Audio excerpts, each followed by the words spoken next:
know there's a lot of going on team stuff and all that, but the chance to celebrate Peyton for the last time here this weekend too. I wonder if you wouldn't mind reflecting just a little bit on his growth over the last 4 years and kind of what sticking through it has allowed him to do in terms of reaching his potential.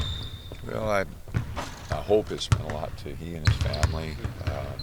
He's been a tremendous young man to work with, and helped us get to a Final Four, and helped us get to a Sweet 16 a year ago, and has really carried us this year and been a good leader. So I would hope that we'd have a good finish here. 2 tough games this weekend, but he's meant a lot, and him being from a couple hours away, his family's been able to enjoy it, and other than just the TV, so it's a good 4 years. We hope to make it a little bit better here down the stretch. We saw that second year down the stretch last season. We've seen it all year. Did you think that this extra gear that he's found these last few games, that was there, and that it could be brought on a game-in, game-out basis? Well, he's really played well. We've really been dependent on him to score a lot of late-game heroics. So no doubt he's done his part.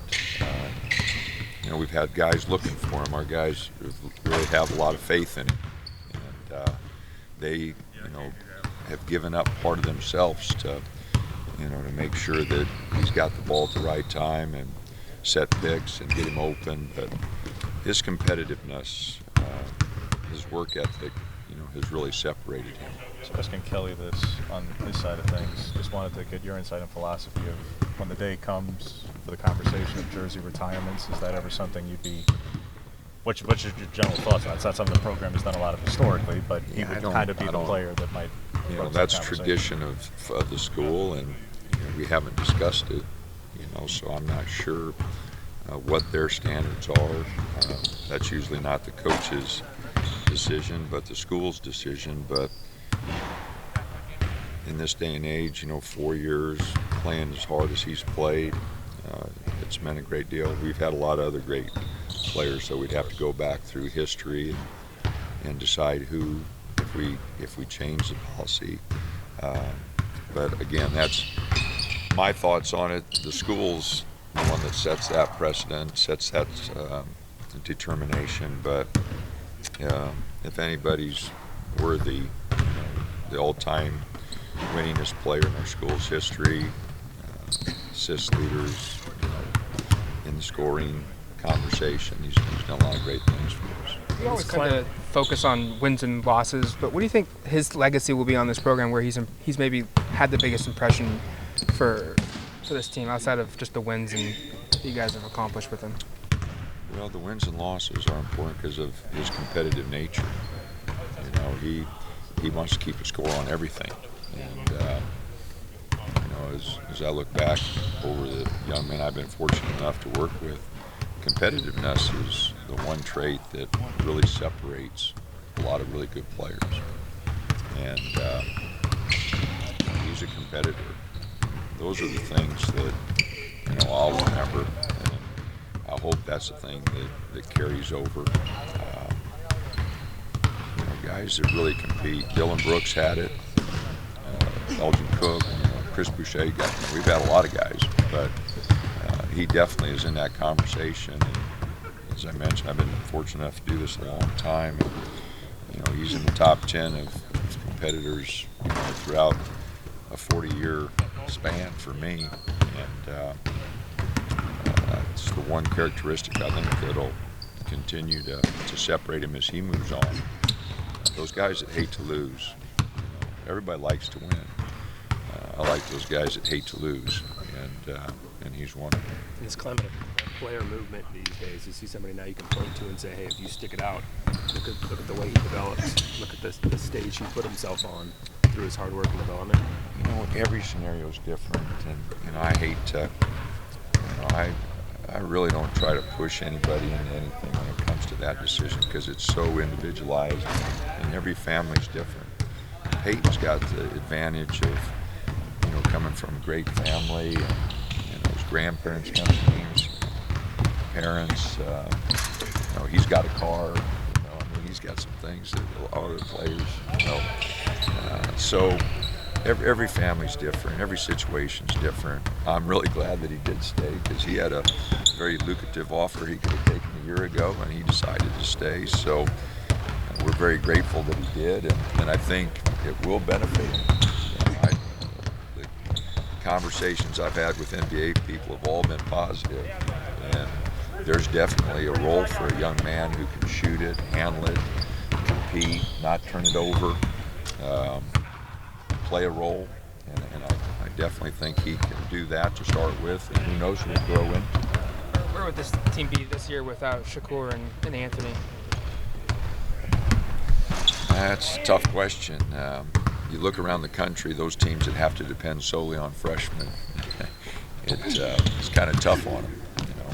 We've got freshmen who are playing significant roles, but it's nice to have those guys that are seniors and have a maturity about them. And Anthony was in the starting lineup, not in the starting lineup. It didn't matter to him. He wanted to win. He came here to go to the tournament. Shakur, got hurt for 5 weeks, was out. He was hustling back because he didn't want to miss any of his senior year, and he wants to get to the tournament. Those are two guys that are hungry, and they also that sense of urgency that I like to talk about that nobody else wants to talk about. The players don't want to hear it, but they've got it. And you're a freshman, you think, wow, this is going to go on forever. When you're a senior and those last few games are upon you, there's a sense of urgency there. And for a coach, players that want to achieve something and or down the stretch, they usually gear it up a little bit. That's always fun. I saw it with Paul White and Ehab last year. There was definitely a sense of urgency with those two guys, and I think our three seniors, also I'd walk by the weight room coming here, and they're both in there lifting, and Peyton was here early. They know what's coming, and you wish players would figure that out their freshman year, but they seem to as they go through their careers. The game tomorrow night, first time you guys played Cal, contained Bradley for a good bit, and then at the end he caught a little bit.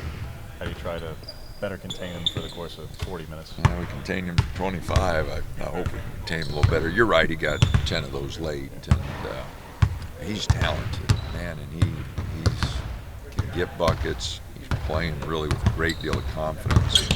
That big body he is hard to guard.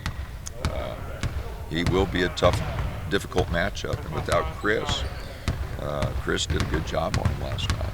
He had size, something, so we don't really have a lot of size, so we're going to have to do a good job, and guys are going to have to work really hard to try to keep him down, because he's had some really big games, and when they've been successful, he's had big games.